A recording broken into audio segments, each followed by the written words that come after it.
Anthony Saint-Léger est avec nous pour un œil sur les médias. Bonsoir Anthony. Bonsoir Aude, bonsoir à tous.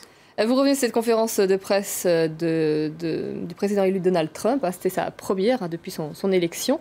Et on a parlé de cette rumeur, ces données compromettantes sur sa vie personnelle qui seraient détenues par la Russie. Oui, selon un rapport confidentiel révélé par CNN, mais publié surtout par BuzzFeed et non confirmé par Washington, la Russie disposerait de moyens de pression contre Donald Trump et notamment une vidéo à caractère sexuel. Alors, dans sa conférence de presse, le président élu a d'abord qualifié BuzzFeed, je cite, d'une pile de détritus qui s'effondre sur le déclin, a-t-il déclaré, avant d'accuser CNN de fake news et de ne refuser de répondre d'ailleurs aux journalistes de CNN, le président qui a dénoncé de fausses informations inventées par ses adversaires. D'ailleurs, dès hier, il dénonçait une chasse aux sorcières politiques et toute la journée sur Twitter, on sait que c'est son arme assez fatidique pour Donald Trump, il a tenu à se défendre en publiant une salve de tweets, notamment celui-ci par exemple. Il estime que c'est une invention pure et dure, un non-sens absolu.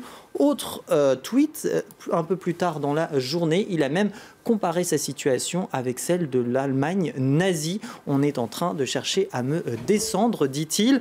Alors de son côté, la Russie a nié avoir des informations compromettantes concernant Donald Trump, dénonçant une falsification totale pour elle. Ça cherche surtout à saper les relations avec Washington. Alors, vraies ou fausses, ces informations sont toutefois une référence à une pratique qui a été assez courante utilisée par la Russie depuis l'URSS, qu'on appelle le compromat. C'est un système perfectionné par les services secrets russes, le KGB, enfin l'ex-KGB, et souvent nommé même le piège à miel. C'est une sorte de chantage qui vise certes les opposants, mais aussi parfois certains partenaires qu'on juge tombés en disgrâce. Et en 2009, pour la petite anecdote, un diplomate britannique avait dû démissionner après la publication sur Internet d'une vidéo le montrant aux côtés de prostituées. Alors, au-delà de révélations éventuelles, sont aussi l'éthique et la responsabilité des journalistes qui sont critiqués. Oui, car publier des informations sans les avoir authentifiées, c'est plutôt une méthode qui est mal passée chez nos confrères journalistes américains, à commencer par ce journaliste du Wall Street Journal. Certes, les documents circulent depuis un petit moment, mais il reste tout de même à trouver quelqu'un pour étayer les allégations, nous dit-il.